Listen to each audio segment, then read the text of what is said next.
అత్యాధునిక labs, international collaborations, advanced placements.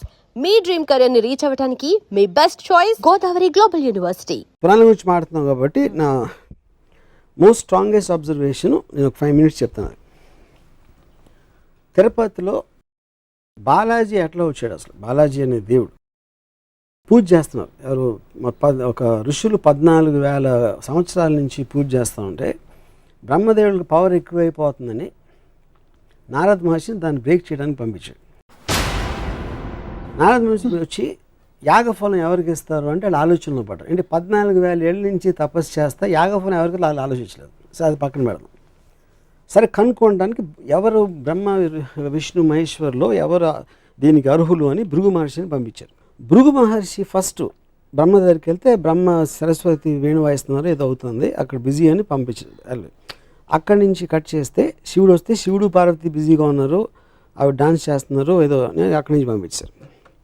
Next విష్ణువు దగ్గర అక్కడ అదే పరిస్థితి. అప్పటికి భృగుకి కోపం వచ్చి లోపలికి వెళ్ళి అదే సర్పతల్పం ఏదో ఆ తల్పం మీద తన్ని వెళ్ళిపోతా ఉంటే విష్ణువు వచ్చి కాళ్ళ మీద పడి కాళ్ళు పట్టుకుని ఆ కోపానికి కారణమైన ఒక కన్ను ఏదో ఉంది అరికాళ్ళు ఉంటే దాన్ని నలిపేశాడు. తన్నిలోని వెళ్ళి కాళ్ళు పట్టుకోవడానికి కోపంతో లక్ష్మి వెళ్ళిపోయింది. స్వర్గం బోసిపోయేసరికి వచ్చి విష్ణువుని ప్రాధేయపడ్డాడు. ఏంటి లక్ష్మి లేకపోతే స్వర్గంలో ఇది లేదు అది లేదు అని. అప్పుడు ఈయన ఎతకడానికి వెళ్ళాడు. విష్ణు వెళ్ళి ఎతికి ఎక్కడ దొరకలేదు. అలిసిపోయి ఒక చోట పడుకుంటే పైన ఒక పాముల పొట్ట ఏదో కట్టేసి చేమలు కుట్టేసి. అప్పుడు ఆ టైంలో అక్కడ విదురుడు రాక్షసుడి పేరు మర్చిపోయిన వాడేవారు. ద పాయింట్ ఈజ్ ఒక ఆవులు కాపరి ఒక ఆవు వెళ్ళి ఆ పర్టిక్యులర్ పాముల పొట్టలో పాలేస్తాను. సో సాయంత్రం పూట ఇంటికి వచ్చేసరికి ఒక్క ఆవు పాలు ఇవ్వట్లేదని ఆకాశరాజు భార్య రాణి ఏంటి ఆవు పాలు ఇవ్వట్లేదు అని ఎంక్వైరీ పెట్టి ఆడిని పిలిచి అడిగితే నెక్స్ట్ డే ఆడ ఆవు మీద కన్నేసి ఉంచితే ఆవు వెళ్ళి పాలు పెట్టని చూశాడు. ఆవును కొట్టడానికి వస్తే ఆవును రక్షించడానికి విష్ణువు బయటకు వస్తే తన తల మీద తగిలింది దెబ్బ, ఆ కర్ర దెబ్బ. అవును. ఆ రక్తం చూసి పారిపోయి ఆకాశరాజు చెప్పాడు. ఆకాశరాజు వచ్చి ఏంటంటే ఆకాశరాజుని చూడగానే నువ్వు 7 జన్మలు పిశాచం అయిపోతావని శాపం ఇచ్చాడు విష్ణు. అదేంటి నేనేం చేశాను ఇప్పుడు చూడటానికి వచ్చి నాకు శాపం ఏంటంటే నువ్వు చెప్పింది కరెక్టే కానీ శాపం వెనక్కి తీసుకోలేను, అందుకని 7 జన్మలు పిశాచిగా మళ్ళీ తర్వాత దేవత అయిపోతామని ఒక అమెండ్మెంట్ ఇచ్చాడు విష్ణు.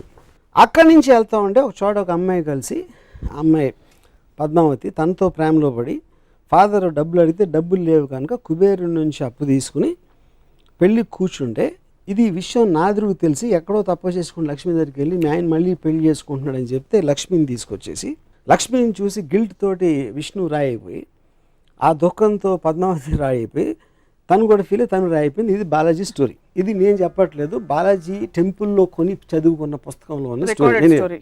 ఓకే, ఇప్పుడు నా పాయింట్ ఏంటంటే ఒకటి విష్ణు వెళ్ళి కాలు పట్టుకున్నాడు ఏదో చదపటానికి, అది లక్ష్మికి ఎందుకు చెప్పకూడదు అసలు? అందులో ఏంటి సీక్రెట్గా దాయాల్సిన అవసరం ఉంది. సో వెళ్ళిపోయింది. ఈయన ఎప్పుడు ఈ నెల ఇమీడియట్గా భార్య వెళ్ళిపోయిందంటే రూమ్ నుంచి బయటకు వెళ్ళిందా అక్కడి నుంచి దూకేసిందా ఏంటి నాకు ఎగ్జిట్ అది నాకు అర్థం కాదు. ఓకే, వీళ్ళు వచ్చి స్వర్గం అంతా బోసిపోయింది లక్ష్మీదేవిని తీసుకురావాలని ఎంక్వైరీ అని రిక్వెస్ట్ మీద తను వెళ్తున్నాడు కానీ తనలోంచి వచ్చింది కాదు. ఒకటి వచ్చి మొత్తం అంతా ఎత్తికాడు కనపడక పడుకున్నాడు. నారదుడికి మాత్రం ఒక నిమిషంలో తెలిసింది ఎక్కడ ఉన్నాడు అని. మన పాత సినిమాలు 70s సినిమాల్లో ఉంటాయి ఇలాంటి స్టోరీస్ అని. సో ఇందులో ఏ విధంగా కూడా తను చేసిందంటూ ఆకాశరాజు అడిగిన దానికి ఆకాశరాజు వస్తే 7 జన్మలు శాపం అవటం ఏంటి అసలు మీనింగ్ ఏంటది? అక్కడి నుంచి పద్మావతి అంటే ఉన్న భార్య తప్పిపోయింది లేకపోతే కనపడలేదు అలాంటి ఎలిమెంట్లో వెళ్ళి పద్మావతితో లవ్లో పడి కట్నం కోసం డబ్బులు అడిగి మనమే అంటే అలాంటి స్టోరీ అంత పూజించదగిన దేవుడికి ప్రపంచంలో ఎక్కడైనా ఉంటుందని నాకు డౌట్. ఎక్కడ తప్ప యూనో. సో నేనేమంటున్నాను, ఒక రోల్ మోడల్ గాంధీ గారు ఇలా చేశారు. ఆయన మొత్తం ఇంట్లో అంతా వదిలేసి ఆయన పూర్ పీపుల్కి లేదు కాబట్టి ఆయన ఒక ధోతి ఏదో కట్టుకుని పైన ఏమీ లేకుండా ఆయన చేశారు. ఇంకో ఫలానా లీడర్ ఏదో చేశాడు, ఇంకోటి ఎవరు ఏదో చేశారు. ఇలా రోల్ మోడల్స్ అనేవి వాళ్ళు చేసినట్టు మనం చేయాలి, మనం కూడా అంత ఎత్తుకు ఎదగడానికి ట్రై చేయాలి అనేది రోల్ మోడల్. అది పురాణ పురుషుడు అవ్వచ్చు, లేకపోతే పొలిటికల్ లీడర్ అవ్వచ్చు, లేకపోతే ఒక ప్రజానాయకుడు వాటెవర్ రిబెల్ లీడర్ అవ్వచ్చు. ఏ మాత్రం అసలు రోల్ మోడల్గా సృష్టించడానికి అనేది లేని వాళ్ళని నేను ఇక్కడే చూశాను. ఇది కేవలం హిందూ పురాణాలేనా, అన్ని మతాల పురాణాలు? నాకు తెలిసిన పురాణాలు మీకు తెలిసిన హిందూ పురాణాలు. తప్పితే నేను ఎక్కడ చూడలేదు. Yeah. సో రామాయణం మహాభారతం రెండిట్లో మీ దృష్టిలో ఏది ఎక్కువ అబ్జెక్షనబుల్ అంటారు, లేక ఎక్కువ కాన్ఫ్లిక్ట్? నాకు మహాభారతం అనేది నన్ను పూజించమని నాకు ఎప్పుడు చెప్పలే. Ramayanam is different. రామాయణం అనేది ఒక దేవుడు. రామాయణం బాలాజీ గణపతి అది డిఫరెంట్. మహాభారతం అనేది ఒక కథలాగా వచ్చింది. కౌరవులు పాండవులు కజిన్స్ వాళ్ళు పొలిటికల్ ఆస్పెక్ట్స్ వాళ్ళు కొట్టుకుంటున్నారు. ఒక శ్రీకృష్ణుడు అనే క్యారెక్టరు ఇంకో పాల నుంచి ఇక్కడికి వచ్చాడు కాబట్టి ఒక దైవత్వం అనే దానికి ఒక చిన్న ఎలిమెంట్ ఉంది. Otherwise it's normal story. నాకు అది భగవద్గీత అవన్నీ కూడా కాదు. భగవద్గీత మీకు కనిపించదు అందులో. భగవద్గీత ఉంది కానీ పాయింట్ ఈజ్ భగవద్గీత అనేది నేను అసలు చదవలేదు మహాభారతం మొత్తం. మిగతా అంతటితో చూస్తే అది ఒకటే non interesting part. So me disappointment I know what Bhagavad Gita is about. Me disappointment అంతా ఇంత పెద్ద పెద్ద దేవుళ్ళ పురాణ పురుషులు అనేది రోల్ మోడల్స్, వాళ్ళకి ఆ క్వాలిటీస్ ఉన్నాయా లేదా అని నా క్వశ్చన్. ఎలాంటి క్వాలిటీస్ ఉండాలి? ఇప్పుడు చెప్పాను కదా. అంటే మీరు చెప్పినవి ఇవన్నీ అంటే వాళ్ళకి they should be superior human beings. That is what the whole వాళ్ళు పాయింట్. మనుషుల్లా ప్రవర్తించకూడదు, రివెంజ్ ఉండకూడదు, కోపం అది కదండి. మీరు పూజించి ఫోటో పెట్టుకునేది ఎవరు అంటే ఏ పాటి టైంలో గాంధీ గారు చెప్తాను. గాంధీ గారు నేను 100 చెప్తాను ఇప్పుడే కూర్చుని. ఆయన ఏమేమి చేశారు, ఎంత మహానుభావుడు అని. I can't say the same. Balaji గురించి నేను చెప్పలేను, గణపతి గురించి చెప్పలేను, రాముడి గురించి చెప్పలేను. ఇప్పుడు మీరు ఇంత వివాదాస్పద వ్యాఖ్యలు ఖచ్చితంగా కాంట్రవర్షియల్ స్టేట్మెంట్స్ అని మీరు చెప్తున్నవి, ఎవరి సెంటిమెంట్స్ హర్ట్ అవుతాయని అనుకోరా? హర్ట్ అవుట్ అండి. ఎక్స్ప్రెషన్ చెప్తున్నాను. నేను అడిగిన ఒక లాజికల్ క్వశ్చన్, అది చాలా లాజికల్ క్వశ్చన్ నేను అడుగుతున్నాను. దానికి answer I also want to hear. I'm very curious to hear. నమ్మే భక్తులకి డీటెయిల్స్ అనే అవసరం లేదు. వాళ్ళకి అవసరం లేదు, వాళ్ళు చేయకూడదు నేను చెప్పట్లా. నేను ఒక స్వతంత్ర పౌరుడుగా నాలోంచి వచ్చిన ఒక డౌట్ని ఎక్స్ప్రెస్ చేస్తున్నాను అంతే. ఇప్పుడు ఎలా అయితే మీరు డౌట్లు ఎక్స్ప్రెస్ చేస్తున్నారో స్వతంత్ర పౌరుడిగా, ఆబ్జెక్టివ్ సోషియో సైంటిస్ట్గా, పురాణాల్లో ఉండే మంచి విషయాలు ఏమైనా తెలుసుకున్నారా? అంటే is there anything that inspires you in the Puranas, any character? నేను చదివినంత నాకు ఎక్కడ కనపడలేదు. ఎక్కడ అంటే ఏంటి, బాగుండాలి, అందరినీ బాగా చూసుకోవాలి, భార్యని సతీమణి అని చూసుకోవాలి, భార్య ఏంటి లేకపోతే తమ్ముడు అన్నయ్యను కొలవాలి, అలాంటి ఏమంటుందని ఏబిసిడీలు చిన్నప్పుడు హ్యాండ్ రైటింగ్ బుక్స్లో ఉండే అడ్వైజులు అయ్యే అనుకుంటే ఓకే, అవేవి మిమ్మల్ని కానీ అవి ఉన్నాయి. కానీ ఏదైతే ప్రిన్సిపల్ క్యారెక్టర్స్ పురాణంలో వాళ్ళు ఎవ్వరు దాన్ని పాటించరు. మనకి చెప్పే నీతులు పురాణ పురుషుల్లో అత్యంత పెద్దవాళ్ళని మనం అనుకుని ఎవ్వరూ అవి పాటించరు. ఇప్పుడే మీకు ఎగ్జాంపుల్స్ చెప్పాను. పురాణ పురుషుల్లో ఉదాహరణకి పురాణాల్లో ఇంటెన్షన్, ఒరిజినల్ ఇంటెన్షన్, రాముడు లాంటి ఒక మహోన్నతమైన మానవ రూపంలో ఉండే దేవుడు ఇంకో పరస్త్రీకి వేసి కన్నెత్తి చూడు, అందుకే రాముడు అంతటి నిజాయితీ ఉండే వ్యక్తి, అంటే కమిట్మెంట్ ఉండే వ్యక్తి అని చెప్తారు. అలాగే సీతమ్మ వారు ఆవిడ వెళ్ళి అశోకవనంలో కూర్చున్న సమయంలో రావణాసురుడు అంతటి ఘోరమైన రాక్షసుడు కూడా, 10 తలకాయల రాక్షసుడు కూడా పరస్త్రీ కదా అని అడ్వాంటేజ్ తీసుకోలేదు. ఆవిడ అశోకవనంలో అక్కడ పెట్టాడు కానీ ఆవిడని. So there lot of good things to talk about. ఇప్పుడు చెప్తాను. ఇప్పుడు విష్ణువు అనే ఒక దేవుడు డబల్ రోల్లో రాముడు కృష్ణుడుగా వచ్చాడు. రాముడేమో ఏకపతివ్రతుడు, కృష్ణుడేమో 1000 మంది గోపికలతో ఉంటాడు. సో అప్పుడు ఎవరిని తీసుకోవాలి నేను? ఇదొక కృష్ణుడు కాదా? ఇదొక యుగం, అదొక యుగం. యుగం కాదు, యుగాలు ఎందుకు? యుగాలు మారినా మీకు నీతులు ఎట్లా మారుతాయి? ఎందుకంటే ఫోకల్ పాయింట్ మారుతుంది. మీరు పర్స్పెక్టివ్ అంటే అప్పుడు రాముడు ముందా కృష్ణుడు ముందా? రాముడే ముందు. రాముడి ముందు. అప్పుడు కృష్ణుడికి 1000 వస్తే ఇప్పుడు 1,00,000 అవ్వాలిగా.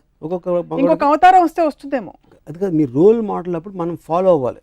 రాముడు రోల్ మోడల్ ఎందుకు ఏకపత్నివ్రతుడు, మనం కూడా ఒకే అమ్మాయితో ఉండాలని రోల్ మోడల్. అవును. శ్రీకృష్ణుడు దాన్ని బ్రేక్ చేశాడు మీరు చెప్పిన లా ప్రకారం. ఇంకో యుగంలో అది వర్తించదు, అందుకని 1000 మంది గోపికలను తీసుకున్నాడు.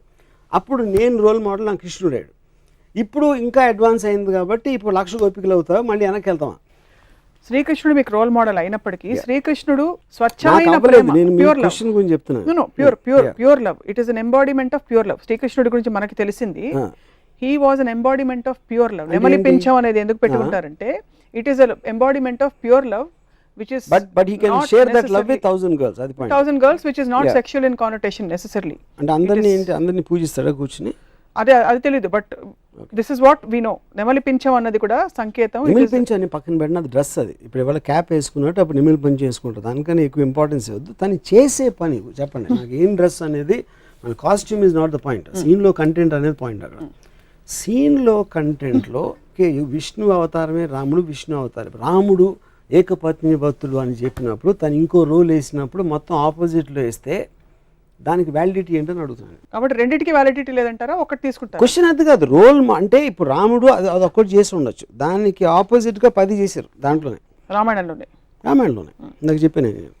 అన్ని మతాల దేవుళ్ళని లేక పురాణాలని మీరు ఎప్పుడు స్టడీ చేయాలన్న ఉత్సుకత మీకు కలగలేదు? స్టడీ చేయడం మామూలుగా, ఇప్పుడు నేను ఎక్స్పర్ట్ని కాదు పురాణాల్లోని, లేకపోతే బుక్స్ రాసేసి మన కల్పవృక్షం విశ్వనాథ సత్యనారాయణ గారు, I'm not an expert on that.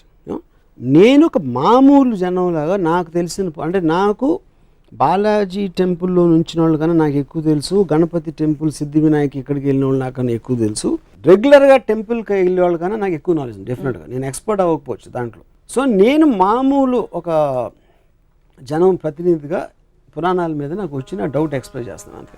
దీనివల్ల భక్తులు యాక్చువల్గా మారాలని కానీ ఎంత డీప్గా వెళ్తే మీకు అంత పోతుంది ఇంప్రెషన్, అది నేను గమనించాను. ఎక్కువ డీప్గా అందుకే భక్తులు డీప్గా వెళ్ళరేమో. కల్పవృక్షంలో మొత్తం డిస్క్రిప్షను సీత సెక్షువాలిటీ మీద ఉంటుంది. అది నాకు రామాయణ రిజిస్ట్రేషన్ చదివే వరకు తెలియదు నాకు, ఎందుకంటే నేను అలాంటి లాంగ్వేజ్ నేను చదవను కాబట్టి. ఇలాంటి కాళ్ళు గల సీత, అలా సీతని తను చూసాడంటే అది శృంగారం అనొచ్చు, మీరు ఏదైనా ఆస్పెక్ట్ అవ్వచ్చు, కానీ అది మనం నార్మల్ ఆస్పెక్ట్లో రామాయణాన్ని ఎప్పుడు అలా చూడం. కానీ అది రాసింది విశ్వనాథ సత్యనారాయణ గారు, వాట్ ఎవర్, ఐ మీన్ అది ఎలిమెంట్, అది రాయకూడదు అని నేను ఆర్గ్యూ చేయట్లేదు. వాట్ ఈజ్ మనకి ఇది వస్తుంది, ఇలాంటిది మనం ఇలా చూడకూడదు అనేది ఇష్యూని మనం పక్కన పెట్టేసి మిగతాదంతా మాట్లాడతాం. సో అప్పుడు మనం ఏంటి క్యారెక్టర్, రాముడు మహా గొప్ప రాజు, అయోధ్య ప్రజలంతా పూజించేవాడు, ఏకపత్ని వ్రతుడు, ఇది అది అని క్వాలిటీస్ అన్ని. ఆ క్వాలిటీస్తో ఉన్న వేరే వైపు మీరు యాక్చువల్గా రామాయణ ఇన్సిడెంట్లు చూస్తే దానికి దీనికి